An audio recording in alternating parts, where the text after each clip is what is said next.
Leve e Solto, tô de volta com mais um episódio do nosso podcast. Virou mania, a cada semana um novo convidado e um tema sempre muito interessante só para você. Nós estamos no Instagram, WM Livre Leve e Solto, no Twitter, W Livre Leve e Solto e no nosso canal no YouTube, Livre Leve e Solto. Você sabe, né? É só curtir, compartilhar, se inscrever, dar um like e participar do nosso podcast. E hoje o meu convidado, meu amigo, médico, professor, doutor Edmilson Migovski. E teu ouvinte. Esse aqui, ó, falou em infecção, falou em doença, esse cara sabe de tudo. Tanto é, se você fosse recordar, depende da tua idade. Quantos anos você tem?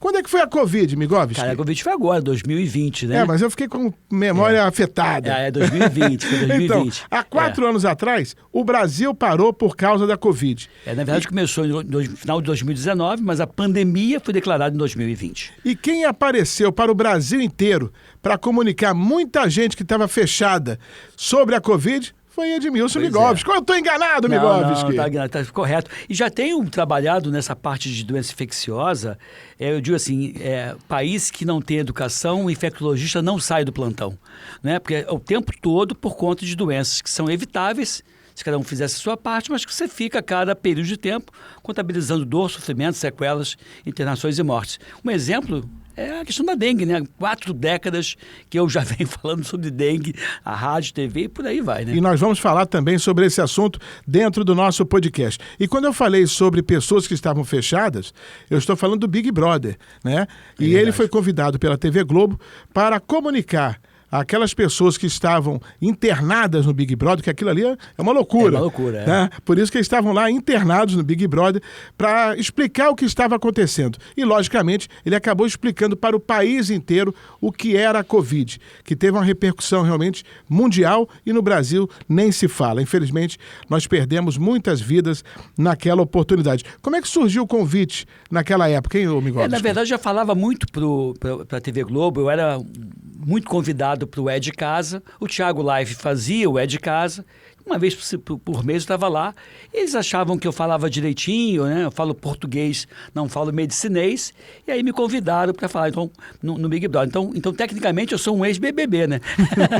Tô brincando. É verdade. Pena que você apareceu para o Brasil inteiro numa época muito trágica, né? Sim, eu já tinha presença antes, né, Wagner? A minha vida na mídia começou muitos anos atrás, quando eu ainda era do Corpo de Bombeiros. E teve um acidente envolvendo 2 trens entre Oswaldo Cruz e Madureira, no dia que era greve de ônibus. Então, os trens estavam lotados, isso 7 e pouquinho da manhã. E ali foi uma atuação muito forte minha, eu apareci nas primeiras páginas dos jornais daquela época. Aí depois fui para a Vigilância Sanitária do Estado do Rio de Janeiro, eu que fiz o combate aos medicamentos falsificados, não sei se você se recorda disso, obviamente fui ameaçado de morte algumas vezes, e aí eu fui marcando minha presença na mídia sempre de uma forma positiva. Então, se você tiver curiosidade de clicar em Edmilson Migovski, que você vai encontrar o meu nome nas páginas policiais, não sendo procurado pela polícia, e sim do lado da polícia, combatendo algum crime, né, de falsificação de medicamento e assim por diante. O fato é que eu fui me acostumando, gostei dessa história, e aí eu acho que eu comunico de uma forma que as pessoas conseguem entender, e aí, num país que não tem educação, a gente acaba trabalhando muito, né, na doença infecciosa, porque é fruto do não saneamento básico, das pessoas não terem orientação correta. E hoje eu trabalho muito, Wagner, no que a gente chama de medicina do estilo de vida, que é orientar as pessoas a dormir bem, comer bem, atividade física, gerenciar estresse, bons relacionamentos, depois disso eu estou no 4º casamento, tô brincando, e saúde oral e não abusar de drogas, seja lícitas ou não. Então, esses pilares que eu levo em consideração para orientar a população e, de certa forma, promover saúde, minimizando as enfermidades. Medição preventiva acima de tudo. Olha aqui, para quem está acompanhando a gente no YouTube, no Instagram, né? Você está vendo já aqui o Farnel promovido pelo nosso Balbinos. Cadê o Balbinos? Ó, esse é o mestre Balbino, lá do Balbinos Delícia de Costela, desde 2016. detalhe aqui é o seguinte, Migovski, isso aqui é tudo verdadeiro. Sim, eu vou Que as pessoas acham, porque quando tem televisão, quando é podcast, é tudo falso. Então, tudo aqui é verdadeiro. Tem pastel de costela, bolinho de feijoada, tem croquete, né? Isso aqui é um negócio de louco, né, o torresmo? Isso que eu falo assim, não dá para comer todo dia. Eu adoro torresmo, adoro fritura, mas eu como, Wagner, de verdade, de uma forma comedida.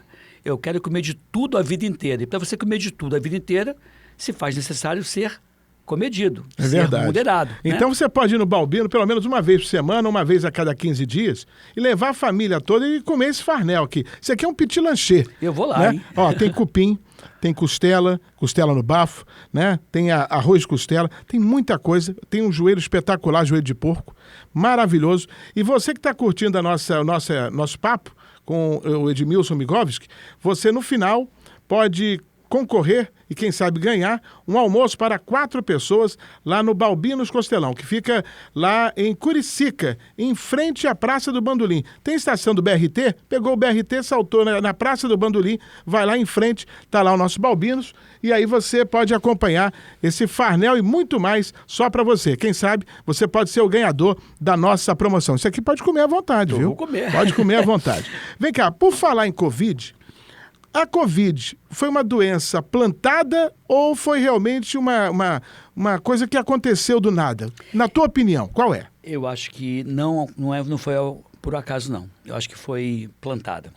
O coronavírus, a gente já conhece coronavírus desde os anos 60 do século passado. Havia 4 coronavírus. Depois apareceu o SARS-CoV-1, o da pneumonia asiática, e esse agora foi o 7º coronavírus. Nenhum deles vingou. Só os 4 que a gente identificou nos anos 60, que é responsável por cerca de 10% a 15% dos quadros de resfriado. Então você já teve vivência com coronavírus algumas vezes ao longo da sua vida, e eu também. Só que nenhum com esse comportamento tão agressivo, né? Só que nenhum com tantas mutações, porque ele tem um sistema que ele regula as mutações. Diferente de outros vírus, como o vírus da gripe, que a cada ano você tem mutações, o coronavírus é um vírus um pouco mais estável, pelo menos o coronavírus natural. E esse se mostrou muito rebelde e muito mutante.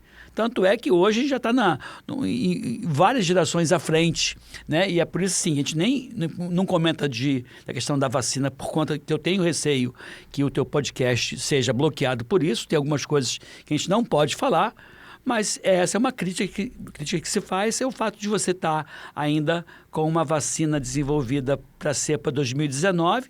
Nós estamos em 2024, em junho de 2024, com cepas diferentes entre si, e que provavelmente a vacina não vai ter a mesma eficácia que teve lá no início, né? Então, assim, eu acho que foi algo plantado, porque já tinha algumas informações, né? As pessoas tem várias coisas da teoria da conspiração, me faz pensar que não foi uma coisa ao acaso. Infelizmente. Porque o que acontece? Quando você tomou conhecimento da Covid, o público já sabia que existia isso ou não? Ou vocês primeiro? Não, na verdade, a gente sabia que surgiu um vírus, um coronavírus, desde janeiro de 2020 que já se sabia, e foi por isso, Wagner, que as pessoas não entendem. Eu fui daquele grupo que medicava de uma forma imediata. Dentro da própria rádio... Eu mesmo te consultei, eu liguei para você para saber o que eu ia fazer. Na rádio eu mediquei um monte de gente, não vou falar... Preventivamente. Assim, na verdade, a gente medicava precocemente. Você adoecia e a gente medicava. Isso não foi ao acaso. Em janeiro de 2020, eu já era um estudioso da molécula nitazoxanida, que é a tal da Anita, o nome comercial mais famoso. Hoje tem várias formulações. Quando foi no final de 2009, 2010, bem antes, a gente está falando de 2019, 10 anos antes, já surgiram alguns trabalhos na literatura de que essa molécula tratava pacientes com hepatite C crônica. Hepatite C é um vírus chamado é um grupo de flavivírus, que é a mesma turminha da dengue, da febre amarela. Aí eu falei, poxa vida, se pega a hepatite C, eu perguntei, será que pega outros vírus também? E nós fizemos testes em laboratório e comprovamos que no laboratório havia sim uma inibição da replicação daquele vírus para a dengue e para a febre amarela. Nós apresentamos esse trabalho no Congresso Internacional nos Estados Unidos em 2013. bem lá atrás. Depois que nós apresentamos esse trabalho, o pessoal da UFRJ, eu sou um dos autores do trabalho, surgiram outros trabalhos mostrando que essa molécula pegava também chikungunya, zika, influenza, que é o vírus que causa a gripe, o SARS-CoV-1, que é o primo irmão do SARS-CoV-2, pegava outros coronavírus e não tinha dados sobre esse, porque esse surgiu em 2019. Quando chegou então em janeiro de 2020, eu já tinha a minha prática, a minha experiência e várias publicações dizendo que pegava vários outros vírus. E aquela história que eu aprendi com você, pau que dá em Chico, dá em Francisco. E aí o que eu pensei? Se pega o SARS-CoV-1, é possível que pegue o SARS-CoV-2 também. E foi quando nós começamos a defender o uso imediato, não o uso preventivo, mas a pessoa adoecia e nós fazíamos então a medicação. E a minha experiência foi ótima. Na rádio ninguém agravou. Teve pessoas com comorbidade, pessoas com muitas doenças que a gente tratou de forma imediata. As pessoas da rádio que agravaram, elas não tomaram a medicação ou tomaram a medicação de uma forma equivocada. Eu não vou citar para evitar expor as pessoas. E lá em Volta Redonda, Wagner, nós fizemos essa proposta na saúde pública. Volta Redonda tinha uma letalidade de 4%. O que é isso? De cada 100 pessoas que adoeciam, 4 morriam. Pô, a letalidade é alta. Quando nós entramos, aumentou bastante as notificações e a letalidade, as internações diminuiu. Eu tratei 604 pacientes na saúde pública de uma forma imediata. Eu tive 2 internações em enfermaria, 0 paciente com tubo, 0 falência respiratória, 0 óbito, 0 terapia intensiva. 2 internações em enfermaria, numa cidade onde a letalidade era de 4%. E em Volta Redonda, a gente voltou a medicação para as pessoas com 50 anos de idade ou mais ou doença de base. Ou seja, não era pessoa normal, era pessoa com algum fator de risco. Mas o que me preocupa é o seguinte, porque se você for planejar e pensar dessa forma, com a tua linha de raciocínio, isso pode voltar a acontecer. Sim. Ou com Covid ou com uma outra doença. Sim, com certeza. Mas aí é interessante essa questão, porque assim, depois nós fomos descobrindo os mecanismos de ação do medicamento. E é por isso que esse medicamento tem uma ação para vários vírus. E só para encurtar essa história, assim, e encerrar, quando nós tivemos a questão da Covid, eu não tinha teste para dizer se aquilo era Covid ou não. Então eu tinha uma molécula barata, sem patente, segura, que pegava vários vírus diferentes, de tal forma que eu olhasse para você, Wagner, você está com um quadro de uma virose. Só que eu não sei se é dengue, zika, chikungunya, influenza, covid ou algum outro quadro qualquer. Mas eu sei que essa molécula tem um amplo espectro. E foi o que nós fizemos. E a partir daí, já que, na tua opinião, isso foi plantado, sim, alguém foi beneficiado. Com As certeza indústrias foi. farmacêuticas, por exemplo, no mundo inteiro. E aí, essa história. Por que essas moléculas, tipo ivermectina, nitazoxanida e hidroxicloroquina, elas não tiveram espaço? Porque eram moléculas baratas e sem patente. Então, o que é barato e sem patente, ninguém banca o estudo duplo cego, randomizado, prospectivo, placebo controlado. Tem fitoterápicos que atuam muito bem, mas ninguém testa. Por quê? Fitoterápico não cabe patente. E para você fazer um estudo desse, você gasta de 4 a 5 milhões de reais. Quem é que vai gastar de 4 a 5 milhões de reais para não ter nenhum retorno? Esquece. É por isso que eu defendo, Wagner, que essas pesquisas de interesse da saúde pública, que vão gerar resultados ou condutas interessantes com baixo custo, só interessa aquele gestor público honesto, que é o presidente do Vital Brasil, do Butantan, da Fiocruz, do Laboratório da Marinha, Aeronáutica, Exército e laboratórios oficiais, que deveriam fazer esse tipo de estudo, porque esse estudo vai fazer com que a saúde pública se beneficie com um valor menor. Mas ninguém faz isso. É verdade. Eu estou aqui com Edmilson Migovski. Falou em infecção, falou em doença, falou o nome de Edmilson Migovski. Me diga uma coisa, Migovski, nós falamos aqui da Covid e tem a questão da dengue, né? Há quantos anos se fala em dengue? No Rio de Janeiro, 4 décadas. 40 anos. E esse ano de 2024 foi a pior epidemia. Por quê? Essa pergunta é boa. Não é por quê? Essa pergunta é muito boa, Wagner. Por quê? Você ouviu falar no tal do índice chamado LIRA? LIRA é levantamento de infestação rápido das casas. O que é o LIRA? Eu vou nas casas das pessoas, avalio onde tem ou não o mosquito, ou larva do mosquito. Quando você tem qualquer índice de infestação que é maior do que 1%, é um risco grande de ter epidemia. Setembro de 2023 tem um resultado do Lira, que estava no Rio de Janeiro em torno de 0,6%, então abaixo de 1%. Não tinha por que você ter uma epidemia nas proporções que você está vivendo hoje. Ué, se eu não tenho tanto mosquito, estou vivendo a pior epidemia das últimas 4 décadas, o que houve? Não foi um vírus novo que surgiu, os vírus estão... Tem dengue tipo 1, 2, 3 e 4. Então eu acho que a imunidade da população está comprometida. Por quê? Tem vários fatores. Acho que um dos fatores é a questão do estresse, da medicina do estilo de vida, e tem um fator que as pessoas não dão bola, e eu falo, e aí as pessoas... A vitamina D. O brasileiro está com deficiência de vitamina D. Você pega os países escandinavos, o índice de deficiência de vitamina D lá é menor do que aqui, num país que não tem sol, num país tropical. Por quê? Quando tem sol, você não vai para o sol, você fica dentro de casa no ar-condicionado, ou você bota o filtro. Foi feita uma pesquisa pelo pessoal da Fiocruz, que levantou durante o verão, entre 2004 e 2006, doadores de sangue. Doador de sangue, Wagner, é um cara acima da curva, é um cara que se preocupa com a saúde, é um cara de bem com a vida, para mim é um ser mais iluminado do que quem não é doador, não querendo discriminar ninguém. Dentre esses doadores, na cidade de Salvador, Sol à beça, Curitiba e São Paulo, o índice de deficiência de vitamina D grave ou moderado ficou em torno de 60% mesmo em Salvador, durante o verão. Então, se durante o verão o baiano está com deficiência de vitamina D, como é que está o curitibano? Uhum. E a vitamina D, ela é uma vitamina que modula a tua resposta imune. A deficiência de vitamina D é igual a um quadro infeccioso de maior gravidade, seja Covid, seja dengue ou qualquer outra infecção.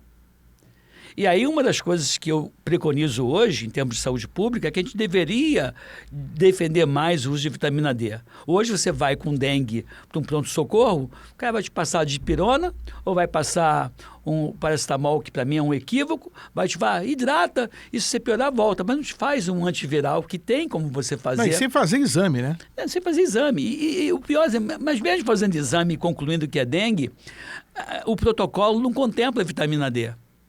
Não contempla a vitamina A. E deveria, Wagner. Mas você é a favor, por exemplo, do remédio substituir a questão da vitamina D do que a ação natural? Eu acho que sim, porque assim, eu acho que você tem que repor a de alguma D, forma, de alguma forma. Porque os dermatologistas falam que se você pegar sol... Eu não estou falando para você pegar sol no rosto, mas assim, você anda de camisa o tempo todo, anda de calça o tempo todo. De repente, Wagner, você pode, num dia na sua casa, botar suas pernas de fora. Não vai ter problema pegar lá 3, 4 minutos de sol. Porque o sol que faz a vitamina D é aquele sol de 10 às 2 da tarde, não é o sol de antes de 10, nem depois das 4 da tarde. É o sol da Marquinha. É o sol da Marquinha, da Marquinha da laje. É isso Ouviu mesmo. aí, Alex? Então pode ir na laje, vai fazer a marquinha. Você vai fazer a marquinha para ficar bonita e vai melhorar a sua vitamina D. O horário é o horário da laje. O problema é que se você... O efeito sol é acumulativo e aí você pode ir danificando a tua pele. Então, por exemplo, a pessoa ruiva, que é branca, toda branca, vai fazer o quê? Vai ficar 3, 4 minutos, 3, 4 vezes por semana. A pessoa afrodescendente com a pele mais escura pode ficar 5 minutos, 6 minutos, mas também 3, 4 vezes por semana. O que eu defendo é, bota boné, cobre o rosto, passa o filtro solar nas suas mãos, que está sempre muito exposto, para não ficar velha, e expõe a parte do seu corpo que não está tão exposta assim, que é uma forma que você tem de fazer vitamina D, né? Eu não estou falando que o Edmilson Migovski explica tudo. É um cara que é médico, estudioso, infectologista, pediatra, só que ele explica de uma forma tranquila, para você entender o que realmente acontece nos bastidores da saúde. Agora, uma outra coisa. Eu vi uma matéria aí, em algum jornal, vem aumentando o número de pessoas com câncer no mundo. Por quê? Por causa da alimentação? Também é outro fator. Assim, a alimentação, a gente já vem comendo mal há muito tempo. Esses alimentos ultraprocessados, né? Não é de hoje que a gente vem comendo. Você que é um estudioso, há 200 anos atrás, as pessoas morriam de câncer? Também não vivia tanto como a gente vive hoje, né? A expectativa de vida era 30, 40 anos, 50 anos, já velho, né? Mas a alimentação era mais natural. É mais natural, mas as pessoas morriam mais cedo de infecção, morriam de outros fatores. Eu acho, sim, houve realmente algumas mudanças. Por exemplo, 7 ou 8% das mulheres com câncer de mama hoje têm menos do que 40 anos de idade. Então, o rastreio, por exemplo, de câncer de mama antecipou. Câncer de colo de intestino, mesma coisa. Existem determinadas coisas que parece que essas coisas andaram... Você ouviu falar em epigenética? Não. Você nasce com uma carga genética, que dependendo do teu estilo de vida, determinados genes vão se expressar ou não. Então, por exemplo, você pega 2 gêmeos verdadeiros, univitelinos, totalmente iguais, são iguais no conteúdo genético. Só que um desenvolve uma doença e outro não. Por quê? Algum fator, pode ter sido ambiental, vírus ou alguma coisa que andou sendo feita em algumas pessoas, que pode ter desencadeado, despertado determinado tipo de gene que é mais responsável pelo desenvolvimento de câncer. Se o teu sistema imunológico é baixo, a tua vigilância do sistema imunológico, você acaba fazendo célula cancerosa. Todo dia você produz célula cancerosa. E você não tem câncer por quê? Porque o teu sistema imunológico fala assim, ô célula louca, maluca, modificada, você pensa que vai aonde? O teu sistema vai lá e tira da jogada. Se a tua vigilância imunológica não está bem, você vai ter maior predisposição para as doenças infecciosas e para as doenças neoplásicas, para o câncer também. Então, hoje, eu acho que a gente está vivendo uma imunodeficiência coletiva. Por isso que eu defendo a questão da medicina do estilo de vida. Quando lá atrás as pessoas falaram, fica em casa, olha só a maldade, fica em casa o dia inteiro vendo televisão, vendo aquelas pessoas fazendo aquelas covas rasas. Os pilares da medicina do estilo de vida. Dormir bem.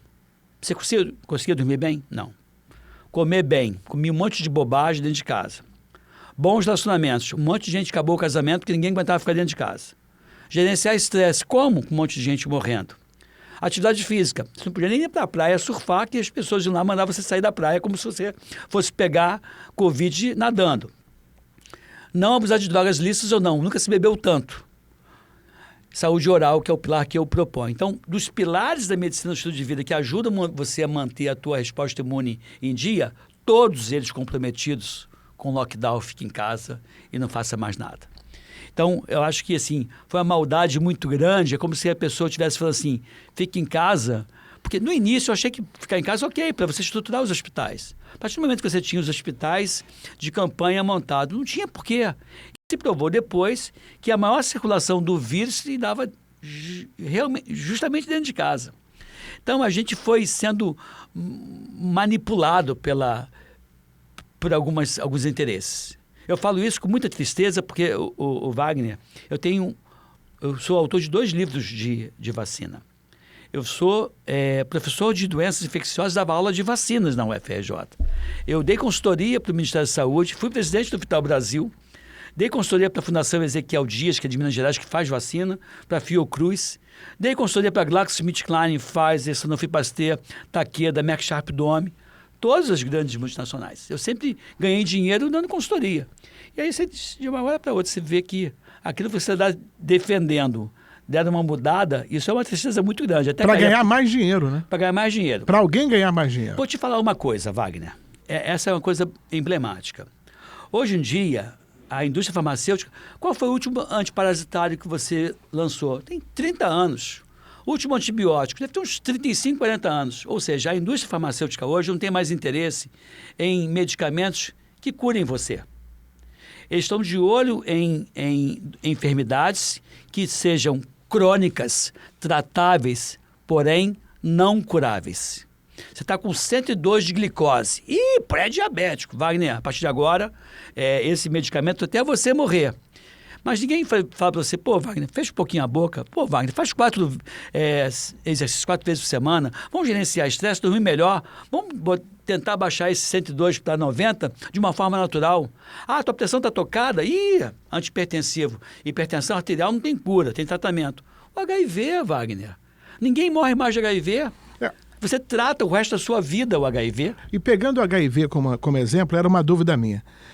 Ninguém morria de AIDS há 60 anos atrás? Não, vírus novo, irmão.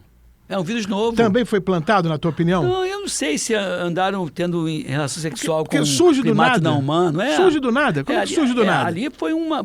É uma dúvida que eu sempre tive. É. Como é que as pessoas não morriam de AIDS no final da década de 60? Alguns vírus são mutantes, pode surgir depois, né? Então isso é fato. Você também pode ter, ali parece que foi intercurso sexual de primatas humanos com primatas não humanas, pessoas transando com um primata não humano e aí adquiriu a enfermidade. O fato é que hoje o HIV é uma doença crônica. E aí, o que aconteceu? Tem vacina? Não tem vacina. Mas se você é HIV negativo e estabelece relação sexual constante com alguém que é HIV positivo, eu trato o paciente HIV positivo com antirretroviral e faço para você também. Então, hoje, a indústria farmacêutica conseguiu não mais ter um paciente, ter o paciente que é soro positivo e o paciente que é soro negativo tomando para evitar que ele se contamine. Por quanto tempo? O resto da sua vida, amigo. Então, assim, é tudo de bom para a indústria é ter os seus usuários dessa droga vivo e saudável tomando medicamento. Então, a medicina do estilo de vida que se volta para promover saúde. Eu quero que você gaste dinheiro comprando tênis para andar, não um antihipertensivo para baixar uma pressão arterial tocada. Então, assim, eu defendo o tempo todo a medicina do estilo de vida. E acho que a gente, em parte, foi enganado. E não é de hoje, Wagner. Não é de hoje. Hoje a gente está vivendo o que a gente chama de medicina flexeriana, que é a medicina que Flexner, que é um cara que trabalha cola do Rockefeller, que foi o primeiro milionário americano, que ele começa a estabelecer a indústria petroquímica e começa a perceber que ele tinha a possibilidade de sintetizar moléculas. Aí ele fala, Flexner, faz o seguinte, vai lá nas universidades do Canadá, universidades dos Estados Unidos, que estão pesquisando produtos naturais e tenta identificar qual é o princípio ativo. Identificava qual é o princípio ativo, ia para o laboratório e sintetizava. Isso, está patenteado, hein, amigo? Eu não consigo fazer patente de fitoterápico, mas eu consigo fazer patente de molécula. E aí, a partir desse momento, eu digo assim, agora essa medicina natural esquece. Aquilo que a vovó fazia, que o índio faz, é tudo bobagem, tá? E agora tem que ser duplo cego, randomizado, prospectivo, placebo, controlado. Eu só vou medicar aquilo que tiver evidência científica ou comprovação científica. E, desculpa, defecaram e deambularam, para não falar cagaram e andaram, para as questões naturais. E aí eu continuo fomentando a indústria farmacêutica, que está entre as 10 maiores indústrias do mundo, ao lado das indústrias de material bélico, né? A indústria de telecomunicação, de programas de computador e também a indústria farmacêutica faturando horrores por conta disso. Em cima do que você está falando, deixa eu dar aqui meu testemunhal. Para você que está acompanhando a gente, e quem não sabe, eu sou diabético. Sim, eu sei. Né? E eu tinha uma ferida no pé e acabei tendo um calo. Esse calo deu uma bactéria. A bactéria gerou uma endocardite. Sim. E eu fiquei algum tempo aí internado me recuperando. Eu não morri porque Papai do Céu não quis. E na época eu tinha um bom plano de saúde e os médicos diagnosticaram rapidamente a bactéria, entraram com antibiótico e tudo mais. E por ser diabético, eu demorei a cicatrização no pé. Sim. E aí gastava-se dinheiro, né? Para você fazer um curativo, para vocês terem uma noção, dava mais ou menos R$200 por dia. R$200, vezes 30 dias, R$6.000. Ah, eu tinha condições, tudo bem, mas quem não tem, né? E eu queria dar esse testemunhal. De amputação de pé no Brasil. Isso, mas aí os próprios médicos falaram que eu teria o pé amputado. Né? Mas o que eu estou aqui falando é o seguinte, você falou tanta coisa natural, eu não vou falar o nome aqui, mas um produto natural que custa R$7. Não interessa, né? 7, estou te falando, R$7 esse produto natural, ajudou na cicatrização em, sei lá, 10 dias. Tá entendendo? Mas aí vamos dizer assim, isso não tem comprovação científica. Mas aí é evidência clínica. Eu ouvi lá em Volta Redonda que, assim, Migovski, você fazendo o que fez em Volta Redonda, você fez pior do que não fazer nada. Eu falei, o que você queria que eu fizesse? Você tinha que fazer um randomizado, duplo cego. O que é isso? Metade tomaria medicamento e a outra metade tomaria placebo. Sim. Eu falei, você acha que eu vou fazer placebo quando eu sei Mas fizeram isso muitas vezes com muita gente. Sim, quando eu tenho certeza que o medicamento funciona. Não, a gente tem que fazer, a ciência tem que ser assim. A ciência tem que estar a serviço do homem, não o homem a serviço da ciência. Primeira coisa. Segunda coisa, eu faço uma pesquisa clínica randomizada, bota o teu pai na randomização. Bota teu pai, teu filho. Tomando placebo. Tomando placebo. Entendeu? Então, assim, são coisas assim. O Wagner, nós ficamos reféns dessa discussão. Eu falo isso com muita propriedade, porque eu sou cientista, eu tenho doutorado. E assim, eu falo isso com muito orgulho, porque assim, as pessoas, não, porque eu sou doutor, doutor, ok, também sou doutor com doutorado, não é doutor porque sou médico. E gosto de falar isso, porque assim, as pessoas se valem desse discurso, né, dessa coisa assim. Esse pozinho que você citou, ninguém vai estudar, esquece, porque é um pozinho que não tem patente e que custa R$7. Ninguém vai se interessar por isso. Agora, não se surpreenda se alguém ali não vai identificar o princípio ativo daquilo lá, vai para o laboratório, vai sintetizar aquela molécula e vai dizer, aí vai fazer um duplo cego, randomizado prospectivo, porque vai ter de volta, e vai se faturar horrores. E a partir daí, as pessoas que... Eu estou até escrevendo o nome aqui para o Midrovski ver, que eu não quero falar, para não gerar correria. Eu já conheço essa. Né? Aqui, conseguiu ler, né? Já conheci. R$7. R$7. E resolve. E também é bom para dengue, é bom para plaquetopenia também. E aí o que acontece? As pessoas não têm acesso. Quem não tem informação... Porque, por exemplo, quem pesquisou isso para mim foi a minha esposa, que é terapeuta. Né? Ela é terapeuta. E aí ela teve essa preocupação porque a gente... E isso poderia ser repassado para o grande público. Porque tem pessoas diabéticas, tem pessoas que não conseguem cicatrizar... Aos milhões nesse Brasil. E com R$7 resolve o problema. 85 amputações por dia no Brasil. 85 amputações por dia. E a maioria por diabetes. Está vendo recorde de trombose, que é outra história. Mas ninguém fala nada, né? Um determinado produto que andou sendo utilizado no Brasil, o americano já não usa mais, o inglês não usa mais, e ninguém fala nada no Brasil. A gente não pode falar. Se falar, está arriscado cair o teu podcast. A gente está precisando crescer o podcast. É verdade. Não, até porque também tem que ser um pouco mais silencioso. Por quê? Porque se você falar tudo, você vai atingir 3 pessoas, o podcast cai. E aí, eu acho que a gente falando entre linhas, não tem como derrubar a gente, e as pessoas vão começar a ter essa porque percepção. O objetivo é pensar, né? Pensar. O objetivo é pensar. Por exemplo, falando em pensar, alimentação, né? A gente falou aqui da comida do Balbino, que está aqui. Você não está comendo. Não, não tem como dar entrevista. Mas vou comer daqui a pouquinho. Eu como. Mas, na verdade... Eu estou de olho nesse bolo de feijoada. Eu gosto de croquete de costela. Também gosto. Eu gosto do croquete de costela. Mas eu quero saber o seguinte, na questão da alimentação, tem alimento que faz mal? Alimento natural? Alimento natural que faz mal? Tem. Assim, por exemplo, os alimentos que engordam muito, né? Que são alimentos que podem despertar uma cadeia inflamatória em você. Por exemplo, o paciente diabético descompensado, ele é um inflamado crônico. O paciente sedentário, ele é um inflamado crônico. O paciente obeso, ele é inflamado crônico. Imagina o sistema imunológico vivendo um processo inflamatório crônico. Você é uma bomba relógio, né? Quando vem uma infecção, te derruba. Então, por isso, de novo, assim, que a questão... O cara que tem ansiedade, depressão, ele é um inflamado crônico. Mas milhões de pessoas sofrem com esse mal. E aí as pessoas, ao invés de te orientar em determinadas coisas naturais, não orienta. Quer ver um outro produto? Você acredita em floral? Com certeza. Eu estou te perguntando isso porque a minha esposa também é terapeuta floral. Só que, e recomenda isso às pessoas. Não tem... Mas o Wagner, não tem evidência científica. Sim, mas põe evidência clínica.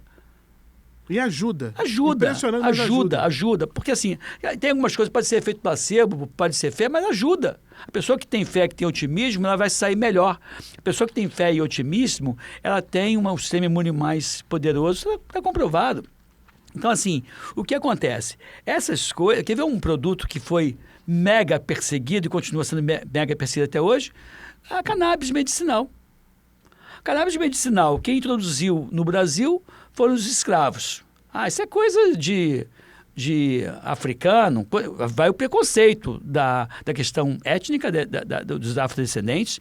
Vai a questão também...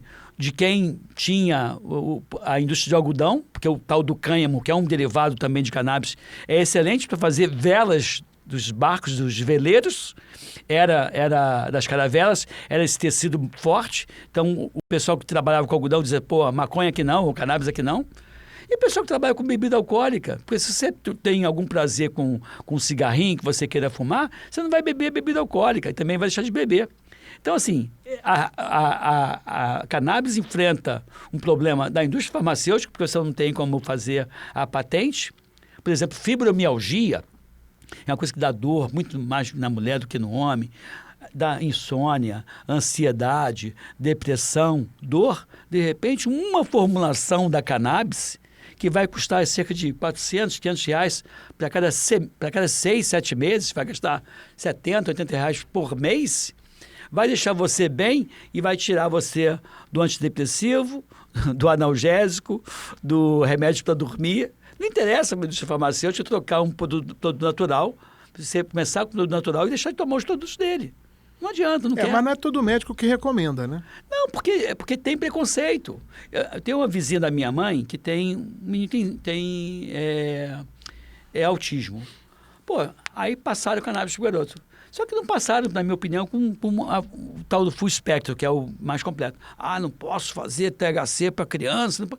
Cara, o que você acha que vai ser mais prejudicial? Uma criança que passa a noite em claro, gritando, chorando o tempo todo, com esses dois pais, coitados. Tem que dar atenção para essa criança, ou, de repente, eu entrar com uma medicação que vai fazer com que ele durma melhor, tenha um sono mais tranquilo, estresse menos as pessoas. É claro, mas as pessoas têm esse pensamento tacanho. A indústria farmacêutica é muito forte, o Wagner. Eu fui para a Europa umas 45 vezes a 50 vezes na minha vida. Dessas 45 vezes, umas 30, 35 patrocinadas pela indústria farmacêutica. Umas 15 vezes eu fui por conta própria, fui passear com filho, família, namorada. Então, assim, a indústria faz isso e vai colocando uma algema de ouro em você. E você tem dificuldade de pensar fora da caixa, porque é ela que patrocina as sociedades médicas. E quando você vai ver, você está repetindo. Os professores são influenciados por isso. Você, por exemplo, você já é formado há quantos anos? 40 anos. 40 anos. Faço esse ano. Então, vamos voltar no tempo, há 50 anos atrás. O Migovski, um adolescente que queria entrar na faculdade. Vendo tudo que você já viu nesses 40 anos, se decepcionou com o que é a medicina? Por trás, no caso, né, os bastidores? Eu falei assim, o Edmilson Migovski, com 40 anos de formado, ele tem uma certa antipatia do Edmilson Migovski com 20 anos. Né? Eu falei assim, porque eu entrei nesse balaio, eu fui enganado também. Não é fácil sair desse sistema, não é fácil você pensar diferente. E hoje eu sofro discriminação dentro da minha própria universidade. Assim, porque as pessoas acham, Migovski, charlatão, popstar.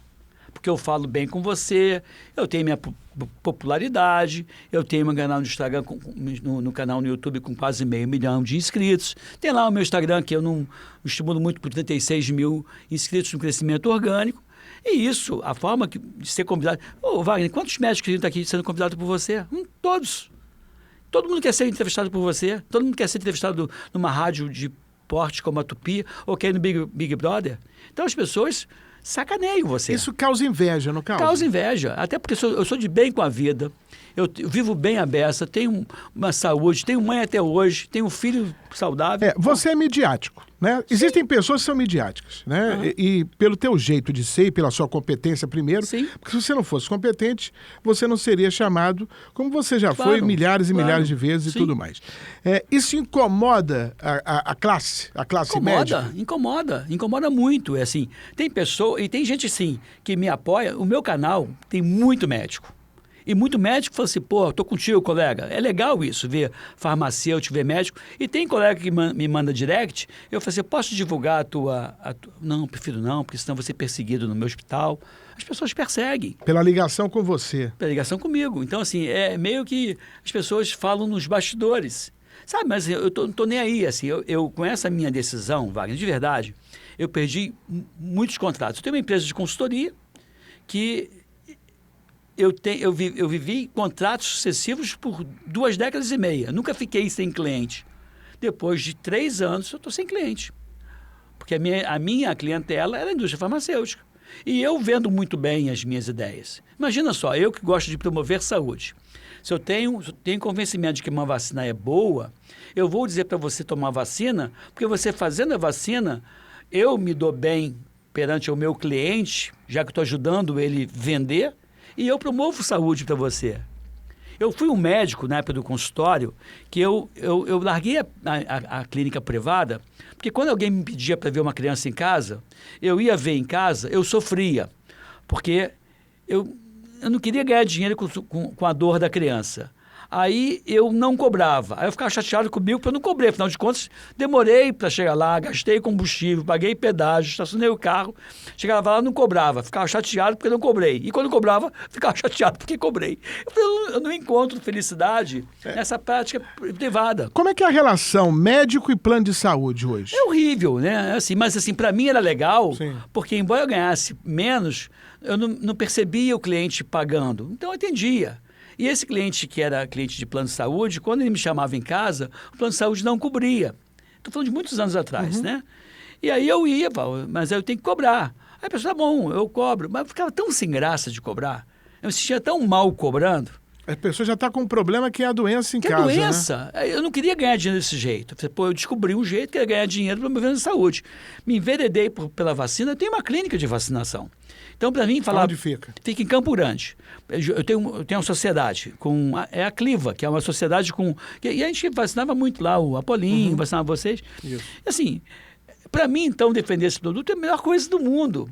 Só que, óbvio, não estou falando mal das vacinas, estou preocupado com um inoculante só, e não com os outros, tá? Foi com a vacina que você controlou a polio no mundo, foi com a vacina que você, erradicou a varíola no mundo, controlou a polio no Brasil. Nos anos 90, quando eu fiz minha tese de mestrado, a causa principal de surdez no Brasil era a rubéola na gravidez. Eu tive um caso de rubéola na minha vida toda, rubéola na gravidez, da minha vida toda como médico, infectologista, que eu trabalhava na UFRJ. Então, a gente percebe de uma forma muito clara que muitas enfermidades deixaram de ser impactantes. Mas aí surge essa, tomando o apelido de vacina para se valer da moral e da forma das outras, né? Alto lá. É verdade. Não é bem assim. Olha aqui, eu vou deixar uma pergunta no ar. Já eu quero rodar de novo aqui o nosso Balbinos. Para a galera que está acompanhando, nós estamos no Instagram, WM Livre Leve Solto, no Twitter, W Livre Leve Solto, e no YouTube, @Livre Leve Solto, com o professor doutor Edmilson Migovski. Sabe tudo de doença, de infecção. Olha, é um dos maiores do mundo, sem dúvida alguma. E você está vendo aqui pelo nosso papo. Enquanto isso, ele está comendo... Não vou responder agora. Ele não vai poder responder? Coloca de novo aí. Olha quem esteve lá no nosso Balbinos, lá em Curicica. Você vai ver aí quem está aí com o Balbino. O Balbinos, José Loreto, jovem aprendiz, ao lado do nosso Balbino. Nosso José Loreto agora, volta e meia ele aparece lá para fazer a costela, para fazer o cupim. Imagina só a mulherada. Você tá lá sentadinha, comendo com o marido, aí chega o José Loreto com o cupim. Imagina só a confusão que não vai dar na mesa. Volta e meia ele aparece lá, pelo menos uma vez a cada 15 dias, o nosso José Loreto, que agora é jovem aprendiz. Olha lá, tá lá no macacão dele lá, José Loreto, jovem aprendiz do Balbinos. Aí o Balbino explicando pro Zé Loreto como é que faz a costela, como é que faz o cupim, até porque se alguém perguntar, o Balbinos e o Zé Loreto vai ter que responder. Então, se você quer um dia encontrar com o Zé Loreto, não só ele, né? Vários artistas, pode ir lá no Balbinos, Delícia de Costela, desde 2016. É lá em Curicica, em frente à estação do BRT, Praça do Bandolim. Saltou do BRT, está em frente ao nosso Balbinos, Delícia de Costela. Imagina, você está com a sua esposa... Fica na Estação de Bandeirantes mesmo? Isso, em frente à estação do BRT. Imagina, você está com a família lá, a esposa pediu um cupim, quero comer o cupim. Aí quem entrega é o José Loreto, é o Sergião Lorosa, né? Tem vários artistas que volta e meia vão lá e fazem essa brincadeira com o Balbino. A galera fica louca, claro, né? É legal. A mulherada fica doida quando o Zé Loreto vai lá, pelo menos 2 vezes por mês. Que a gente que é homem fica traumatizado. Fica, porque além de ser bonito, é gente boa, viu, Alex? Você gosta do Zé Loreto, não? Também gosta? Ele é bonito? Não tem preconceito. Sem preconceito, meu garoto. Olha aqui. Por que vem aumentando o caso de herpes? Mesma situação. HPV. Vamos falar de HPV. Assim, o HPV é um pouquinho diferente, mas o herpes também, o herpes labial e herpes zoster. O herpes zoster é o mesmo vírus da catapora. É? Quem teve catapora Aí o teu sistema imunológico vai lá e decreta prisão perpétua para esse vírus, mas não pena de morte. Mas quem teve catapora pode ter herpes zoster? E só vai ter herpes zoster quem teve catapora. Então, a catapora é a prima infecção. Porta de entrada. É a primeira infecção. Sim. Aí o vírus entra em você, fica latente, fica adormecido. Então, o sistema imunológico deu uma bobeada pela idade, pelo estresse, algum medicamento, alguma outra coisa qualquer, baixa a imunidade, o vírus aparece e se replica. Isso é verdade para o zoster, herpes zoster, que é o vírus da catapora, e também para o herpes simples, que é aquele mais no lábio, também é a mesma coisa. É diferente de sapinho, né? Sapinho é outra coisa? O sapinho é cândida, também tem a ver com baixa imunidade. Beijo na boca ou sexo oral contribui no aumento ou não? Não, a não ser que você esteja muito deprimido, assim, quem é que tem mais o tal do sapinho que é a cândida? O diabético pode ter, por uma descompensação, ou pode, no caso da mulher, pode ter a cândida também na região da genitália por conta da mudança do pH da urina e de mais açúcar e proliferação desse fungo. A cândida, que é o fungo, mora em você, em equilíbrio. Agora, se a tua imunidade baixa, tomei antibiótico, baixei a minha imunidade, ou tomei antibiótico, desequilibrei a minha flora intestinal, o sapinho pode surgir, principalmente em criança. Não é uma coisa incomum. Mas a questão do HPV é outro vírus também, que ele fica em você latente também e que pode, quando o teu sistema imunológico não dá conta do recado, desenvolver quadros ou de verruga vulgar, ou de condiloma, ou até mesmo de câncer de pênis, câncer de colo de útero ou câncer de reto, que tem relação. Por exemplo, as mulheres que têm câncer de colo de útero, 99,7% têm o HPV. E os outros 0,3% provavelmente não identificou, mas estava lá em algum momento. Então, assim, você só vai desenvolver câncer de colo de útero se você tiver HPV capaz de causar câncer. Nem todo HPV também causa câncer. Quais são, por exemplo? HPV é o 16, é o 18, são números, né? 16, 18, 41, 51, 52, são HPVs. E já o HPV 6 e 11, ele é mais responsável pelas verrugas. Ele não causa verruga genital, né? E aquele HPV que causa a verruga vulgar, ela é um outro tipo de HPV. Então, assim, você tem... todo mundo tem contato com esse HPV, mas só vai desenvolver uma infecção quem não está com o sistema imunológico turbinado. Quem tem... E a vacina que foi produzida recentemente, ela ameniza ou resolve? Essa é uma pergunta muito boa, porque a vacina que está disponível na rede pública, ela protege para HPV 6, 11, 16 e 18. Tem 4 HPVs. Na clínica privada, tem uma que protege para 9, do mesmo fabricante. Aí eu digo assim, existe diferença da vacina do Sistema Único de Saúde para o sistema privado. Né? Então, assim, essas pessoas que defendem o produto a todo e qualquer custo deveriam começar a exigir, não. Eu quero 9 valentes também, não quero 4 valentes só. Né? Eu quero uma vacina de gripe que tenha 4 vírus, não 3 vírus como o setor público oferece. É claro, 3 é melhor do que nenhuma, mas 4 é melhor do que 3.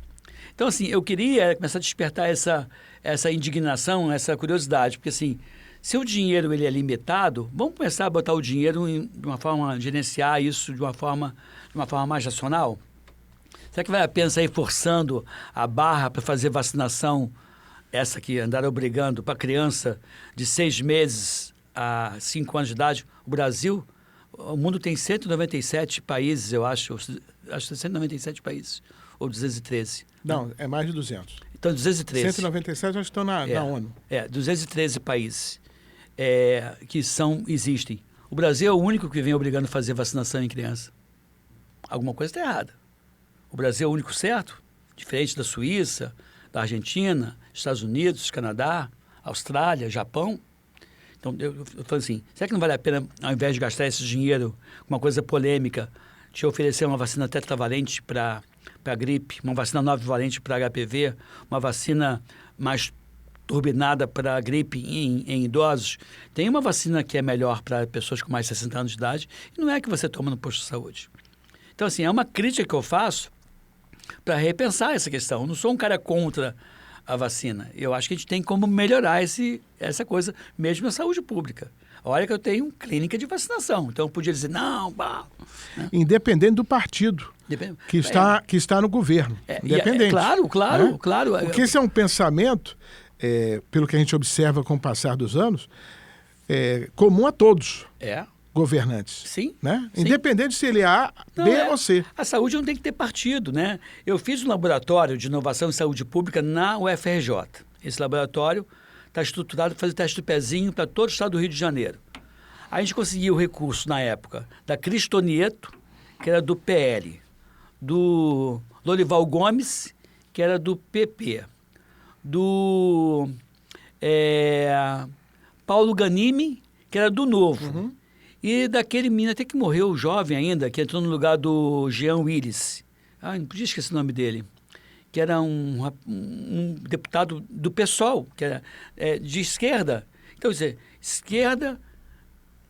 extrema esquerda, extrema direita, centro e ali no meio, na meiuca. Ou seja, quando a causa envolve saúde pública e educação, não tem que envolver partido, tem que envolver a boa vontade dos governantes ou dos políticos. Com certeza. Olha aqui, o papo aqui é curto, você sabe disso, já tinha te avisado. Eu vou fazer o seguinte, vamos ver se você vai aceitar. Pelo menos uma vez por mês, ou 2 vezes por mês, você vem aqui pra gente conversar, porque tem muita coisa para tratar com você. Legal. Né? Porque senão, eu vou fazer um podcast aqui, Alex, de 2 horas. Não posso sair da tradição, né? Você topa a gente vir? Você podia fazer até, de repente, fazer pílulas. Vamos embora, mete bronca, mito ou verdade? Aí, tem muita coisa, né? Como é que você pisar no chão frio, da gripe, ou da resfriada? Vamos fazer isso, vamos fazer. Contigo eu topo, eu moro aqui perto. Eu vou fazer isso com você. Vai ter sempre. Tá. Porque o papo aqui com o doutor Edmilson Migovski é maravilhoso. Ele é sabedoria pura, né? Você tem que beber nessa essência do Migovski. E tem muita coisa, tem muita dúvida, tem muito assunto. Porque, na verdade, eu acho que, independentemente de ser um podcast, um programa de rádio ou televisão, o nosso objetivo é informar. Informar de forma correta. A pessoa aceita ou não. Isso. Mas o nosso compromisso é informar. Cabe à pessoa que está do outro lado do rádio, da televisão, ou no computador, ou no celular, vendo a gente, no Spotify, né? Receber aquilo e ver da melhor maneira o que aquilo é a favor da vida dele ou não, né, amigo? Wagner, assim, eu costumo dizer que o principal problema de saúde da população brasileira é falta de educação para a saúde.